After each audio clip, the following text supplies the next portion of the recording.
Hello everyone, welcome back. Industrial law में हमारा जो टॉपिक चल रहा है वो है इंडस्ट्रियल डिस्प्यूट एक्ट 1947, जिसमें हम मेन जो टॉपिक डिस्कस कर रहे हैं वो है कॉन्सिलेशन मशीनरी अथॉरिटीज़। ठीक है, conciliation machinery authority under the industrial dispute act, in which we have covered the topic work committees, conciliation officers, board of conciliation, labor court. Okay, today we are going to discuss the topic industrial tribunals, section 7A. okay, तो जो ये topic है इसमें हम बात कर रहे हैं कि भाई ये कॉन्सिलेशन अथॉरिटी है या एक तरीके से एक मशीनरी का काम करती है for the settlement of the industrial disputes. ये सारे क्या है यहाँ by the appropriate government authorities को असाइन किया जाता है, अपॉइंट किया जाता है, यानी कि हायर ऑफिसर्स को for the settlement of industrial dispute in the different forms. जैसे कि आज हम बात कर रहे हैं, इससे पहले हमने बात करी थी लेबर कोर्ट की और आज हम बात कर रहे हैं इंडस्ट्रियल ट्राइब्यूनल्स की। ठीक है, तो एक तरीके से क्या है, ये सारी क्या है हायर अथॉरिटीज़ हैं और एक तरीके से कॉन्सिलेशन मशीनरी का काम करती हैं for the prevention and settlement of industrial dispute, और टाइम पे उन डिस्प्यूट्स को सॉल्व करना और दोनों पार्टीज़ को एक पॉजिटिव कंसेंट प्रोवाइड करवाना। ठीक है, तो now coming to today topic industrial tribunals. तो स्टार्टिंग करते हैं वही अपॉइंटमेंट एंड कॉन्स्टिट्यूशन से।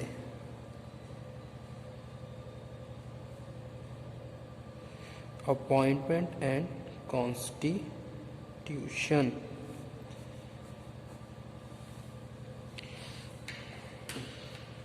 सेम चीज, the appropriate government may by notification in the official gazette constitute one or more industrial tribunals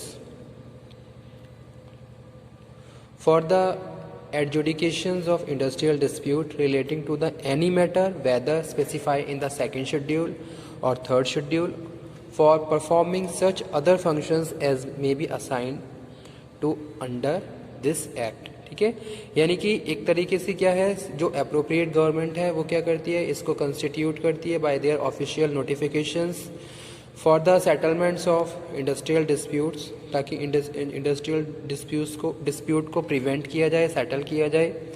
तो उसके लिए क्या है, एक तरीके से ये कॉन्सिलेशन मशीनरी है जिसमें हायर अथॉरिटीज़ जो भी अपॉइंटेड ऑफिसर्स होते हैं वो इंडस्ट्रियल डिस्प्यूट्स को कंसीडर करते हैं, उनको प्रिवेंट करते हैं, उनको सेटल करते हैं।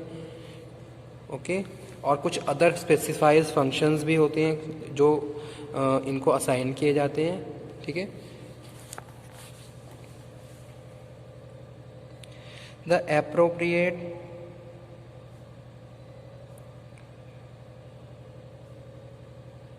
Government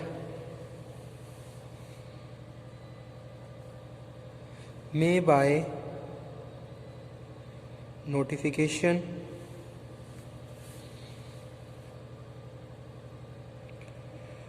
in official gazette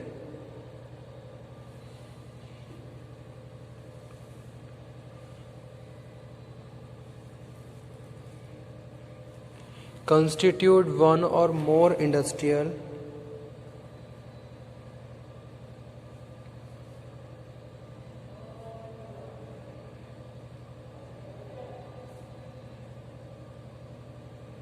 tribunals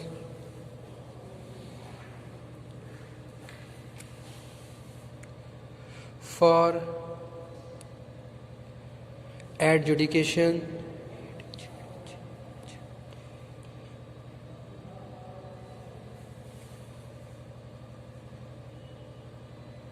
of industrial dispute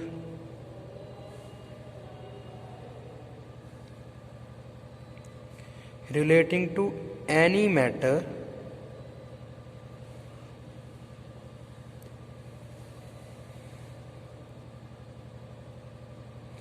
whether specified in second and third schedule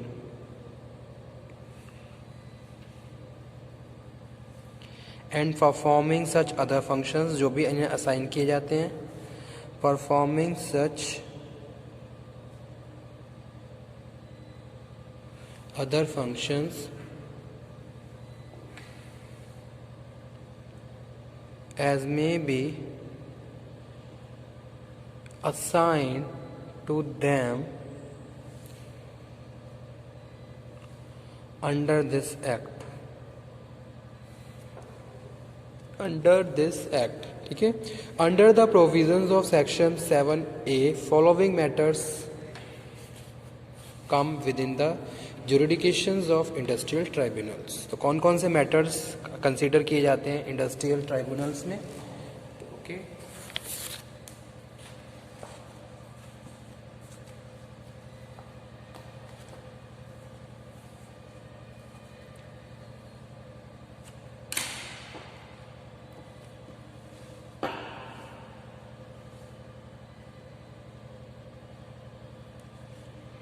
following matters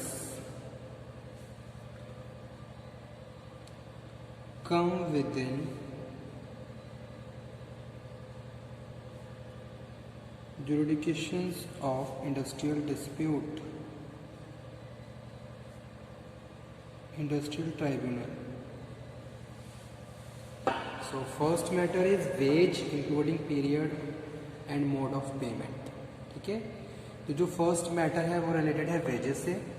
अगर हम किसी भी इंडस्ट्री की बात करें तो इंडस्ट्रीज में wages according to minimum wage provide किया जाता है वर्कर्स को. Okay, wages including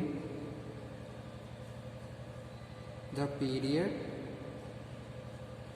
and mode of payment, और किस तरीके से पे किया जा रहा है, मोड ऑफ पेमेंट. तो पहला मैटर ये है. सेकंड मैटर है वो है कंपनसेटरी, यानी कि कंपनसेशन से related, compensatory and other allowances others. ठीक है, the matter related to the compensation and allowances. अगर इस तरीके का कोई मैटर कंसीडर होता है जिसमें हम कंपनसेशन की बात कर रहे हैं तो that is consider under industrial tribunals under section 7A. Okay, third one है वर्किंग आवर्स ऑफ वर्क. कोई भी मैटर, कोई भी डिस्प्यूट या कोई भी मैटर रिलेटेड है वर्किंग आवर्स से एंड हॉलीडेज से. जैसे कहीं कहीं क्या होता है, वर्किंग आवर्स बढ़ा दिए जाते हैं. ठीक है, तो उससे क्या है, उनके जो पर डे आवर्स बढ़ जाते हैं लेकिन उनको उनका कुछ भी पेमेंट नहीं दिया जाता. तो इस तरीके की प्रैक्टिसेस अगर कहीं हैं तो अगर कोई ऐसा मैटर चल रहा है तो वो भी यहाँ पे हम डिस्कस कर रहे हैं. उसके बाद नेक्स्ट है बोनस, प्रॉफिट शेयरिंग,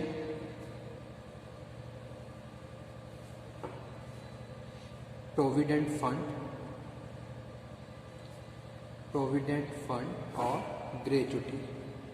ठीक है, अगर ये सारे मैटर्स हैं, कोई भी मैटर इन सब पॉइंट से रिलेटेड है, that matter consider as come under industrial tribunal. Okay, जहाँ हम बोनस की बात कर रहे हैं, प्रॉफिट शेयरिंग की बात कर रहे हैं, प्रोविडेंट फंड की बात कर रहे हैं या फिर ग्रेजुटी की बात कर रहे हैं. अगर कोई भी इंडस्ट्रियल डिस्प्यूट इन मैटर से रिलेटेड है, that consider under the industrial tribunals. After that है shift working, otherwise shift working. ठीक है, जैसे कि वर्कर्स की शिफ्ट में गैप होना चाहिए.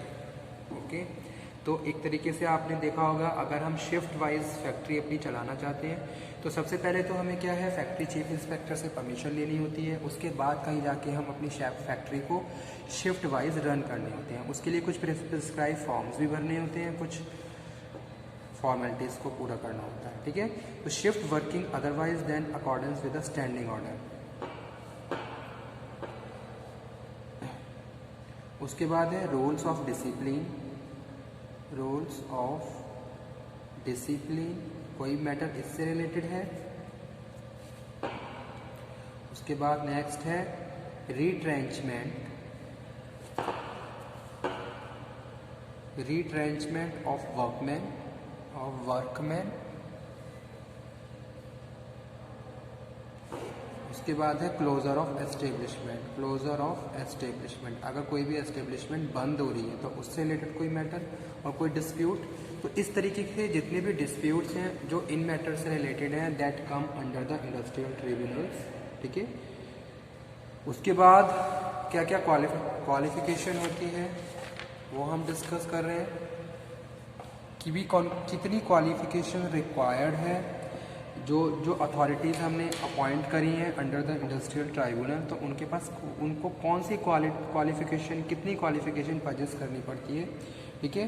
तो वो चीज़ यहाँ पे हम डिस्कस कर रहे हैं। हेडिंग लिख देता हूँ, qualification.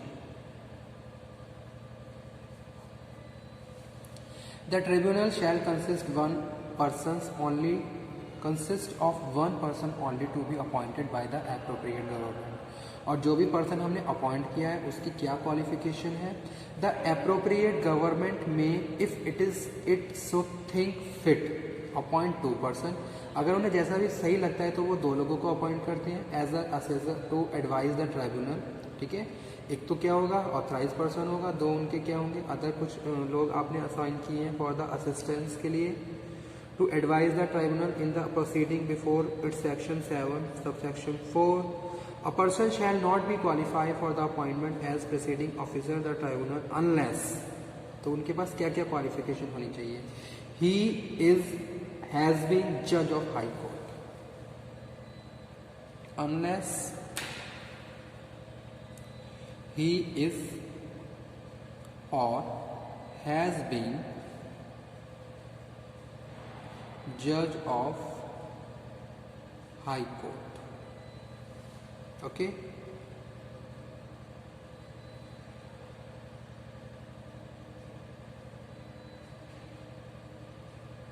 He has for period of not less than 3 years. First तो ये है, सेकंड है टाइम पीरियड, शॉर्ट में लिख देता हूँ, time period not less than 3 years, being district judge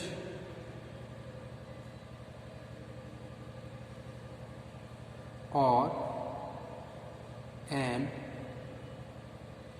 additional district judge, okay.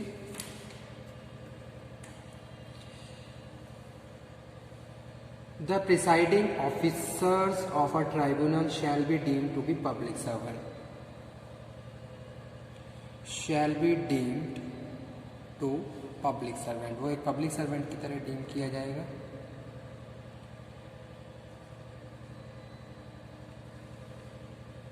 ठीक है, तो ये था आज का topic, industrial tribunals. Okay student, thank you very much.